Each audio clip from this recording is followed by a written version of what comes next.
Okay, so I genuinely remember the first time I ever saw a Strat, and it was mesmerizing. I also remember the first time I ever saw a Telly, and I thought it was just about the ugliest thing I had ever seen. Unfortunately, the first time I ever saw a Jazzmaster, it was a little bit closer to the latter. I think I really just didn't know who it was for. Like, I really didn't understand the point of an offset guitar. I thought to myself, even though I didn't love or even like the Telly the first time I saw it, there was a very clear picture in my mind of who that guitar was for and who would best benefit from playing it. Whereas with the Jazzmaster, I knew it had jazz in the title, but all of the jazz players that I knew played 335s and 335s and these really gigantic hollow bodies. And that's where a sort of idea in the form of a challenge popped into my head. I thought if something like the Telecaster, which I had originally thought to be basically the ugliest guitar I had ever seen, could today become one of my favorite, if not my favorite guitars ever made alongside with the Strat, could the same be done for a Jazzmaster? And that, ladies and gents, is where the real test began. And as you know, with any great story,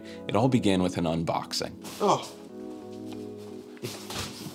Would you look at that? Pause, wait, stop. I know what you're thinking. I'm using black and white to represent the past. It's a little overused and it's coming off pretentious. So let's try this again. Would you look at that? I think we have something. I don't know about you, but I think we've waited long enough. Let's see this thing. I did not think it would look this good. All right, so for some context, this isn't just any Jazzmaster. This is actually the American Vintage 2. What in the world does that even mean? Well, thank you for asking. I can tell you. As my YouTube recommends, would not stop even for a second reminding me last year, Fender released their American Vintage 2 series, and everyone was kind of excited about it because it was their nod to very specific years of very specific models of very specific guitars. For the Jazzmaster, it was the 1966. This one has an alder body and a 7¼ fretboard radius. It's a C-shaped neck, and like I said, it's a specific reissue of the 1966 Jazzmaster. It's got two pure vintage 66 single coils and a gloss lacquered finish on the body, but I'm getting ahead of myself. Now here's where this thing gets really interesting. You'd think the first thing I want to do, never having owned a Jazzmaster, is to just sit around and mess with it and figure out all these random knobs, but I tend to leap before I actually look, and I had a session coming up with a friend, so I figured it would be a fun idea to actually bring some other eyes onto this thing. Yo, bro, bear with me real quick because I had this idea. Remember how we were supposed to do a session today?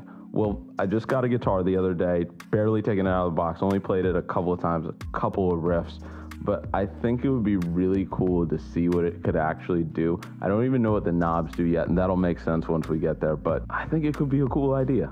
Hold on a second. Is that them? And that's how it started, with my friend Daniel. We've been doing sessions together for years, so I wanted to bring this in on our next one to actually see what he thought. Check this out. Okay. Wait, so this is new? You just got this? I just got this. Oh my goodness. Oh, dude, that looks clean, bro. Because the Jaguar has all those funky... Yeah, the Jaguar has the funky ones. Yeah. This is any like coil taps? Okay, no. Doesn't need it. American Vintage. Oh, and you can put a Bigsby right there. No, Chris Stapleton uses a Jaguar, right? I don't know. Or does he use a Jazzmaster? I think he uses a Jazzmaster, actually. I don't know a lot of people who use Jazzmaster.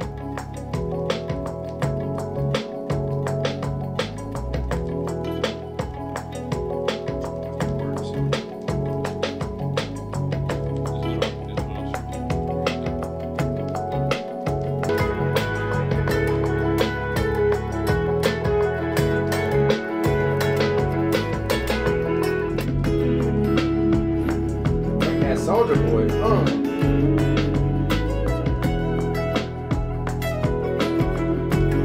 Oh my word. I think you could tell instantly there was a definitive energy in the room. And the more tracks we recorded, the more we actually started to really figure out the sound of this thing.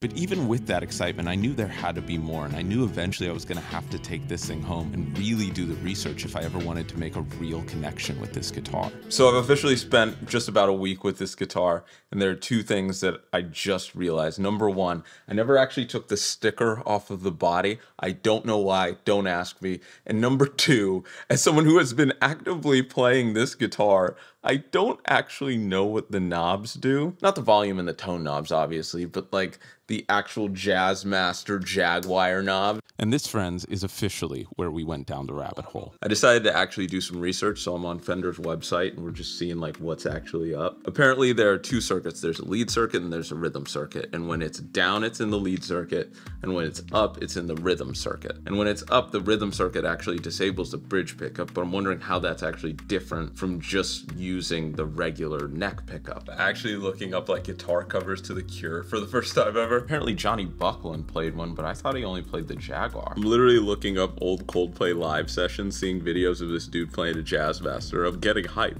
Even with all that hype, I knew it was about more than just knowing the functions theoretically. I had to pull out the guitar and actually start tone searching and finding how I would use it in real time.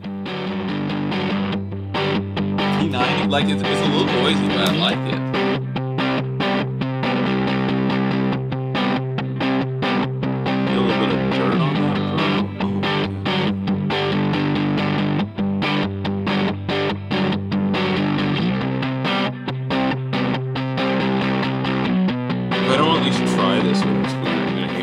Get kind of weird on like that rhythm thing.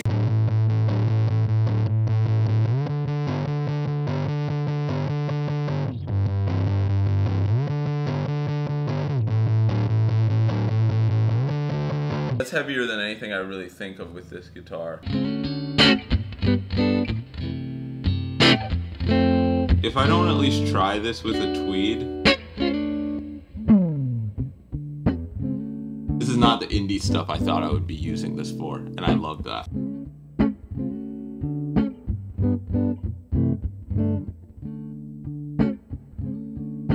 I'm starting to get this more. I feel like the tones are starting to make more sense to me. I'm even getting back to my original roots of what I thought this was with like the indie guitar.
We think a lot about our dream guitars, those guitars that make you just think, oh my gosh, what would it be like to play a 335 and sound like one of my favorite players? What would it be like to play a Strat or Jimi Hendrix's Signature and sound exactly like him? One of the things I feel like I don't appreciate enough is those guitars that over the years have been able to change our opinions and really change our minds, not just on what looks good or what sounds cool, but the actual ways that we visualize the instrument as a whole. And even just using the Jazzmaster for a little bit over a week, that's one of the things that I've really been able to do and really been able to appreciate. How this guitar can go from something that I think is just for weird indie kids that doesn't look good to something I could really see myself using. I think I'm learning about not completely writing off guitars. Like, you might think it's for a certain sound. I found that out with my SG. You might even think it doesn't look good now, but looking down the road 1 or 2 years, you might be like, oh my goodness, that thing looks and sounds amazing. And that's what happened with the Jazzmaster. And in just 1 week, I was able to look at a guitar that felt so unfamiliar and gain a sincere appreciation for it. I think sometimes we forget just how important it is to go outside your box, to try a Tele when you think you're a Strat player, to try a Jazzmaster when you think you'd never want to understand it. Because real talk, that's how all the greats got their sound. By trying things and not being afraid to say they didn't like it, and even more importantly, by being open to really appreciating something outside of their wheelhouse. The Offset was outside of mine, and my hope is, well, actually my expectation is that it won't be the last one. Anyway, thank you so much for watching this video.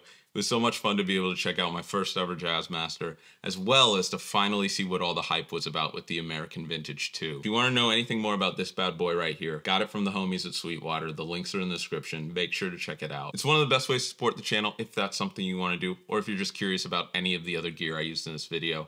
Make sure to check out those links. Like and subscribe if you had a good time, and most importantly, most important of all, have a fantastic day.